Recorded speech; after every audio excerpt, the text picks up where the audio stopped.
So let me ask you, in terms of just marketing, when real estate investors are looking to bring in new business, what do you find is maybe the biggest, maybe, two, three mistakes that they make in trying to bring in new deals? What do you find is those things?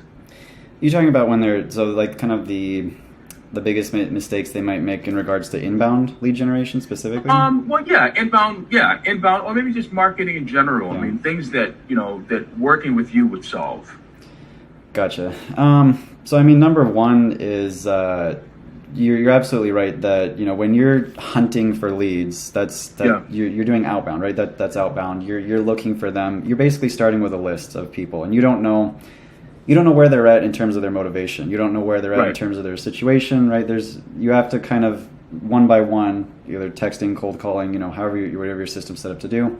You're reaching out to them, and then you're having to go through that process. So number one, that's going to take your time primarily, unless you allocate it to someone like a VA, or you set up a system.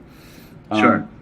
Which a lot of people, that's how they get started, right? I think you need outbound as a foundation. You don't want to put all your eggs just into Google or Facebook, and then let's say if there's an issue, like, okay, that's the main stream of income for your business. You want to be diversified, right? So I mean, I guess that's one way to think about it is, right, definitely think of it as diversifying your marketing rather than don't throw all of your eggs into one basket, first of all. Okay. But number two is like really big is the idea that these leads are raising their hand. Right. So whether it's Facebook, Google, no matter what the motivation is, right?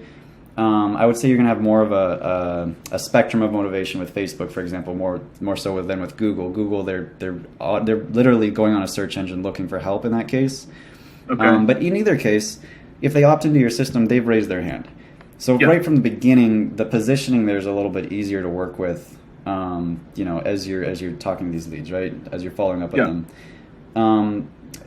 I would say one thing is that the follow up is really, really important though. Okay. Any kind of inbound lead generation, being quick to follow up with leads, and then long term consistent follow up as well, because there's you could be getting leads in and you get on a call with them, or even if you don't initially at first, and they may not convert right in that first month or two, but down the road, if you continue to follow up with them, those can convert later on. And so that's, I think, a lot of the that's like one of the main things that needs to be kind of taken care of. Okay. And so with the system we set up, we try to automate it and help fix a lot of the initial follow up there. Okay. I've got partnerships and stuff as well with people that help with the that do help with the long-term follow-up as well. But I would say that's another really big area that people that are maybe just getting started need to really pay attention to. Okay. So sounds like they're focusing maybe too much on outbound instead of inbound, so they're not really positioning, don't have the benefit that the positioning brings.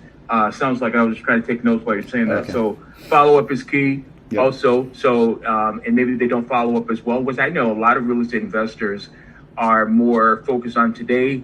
They just like, if the deal comes, they want to close it. Now they forget all about the marketing, and now they, run through the money, and now they got to start all over again. So it's kind of a vicious, that vicious cycle. So the follow-up system, and I think the key word there is system, a systematic approach, would solve that problem.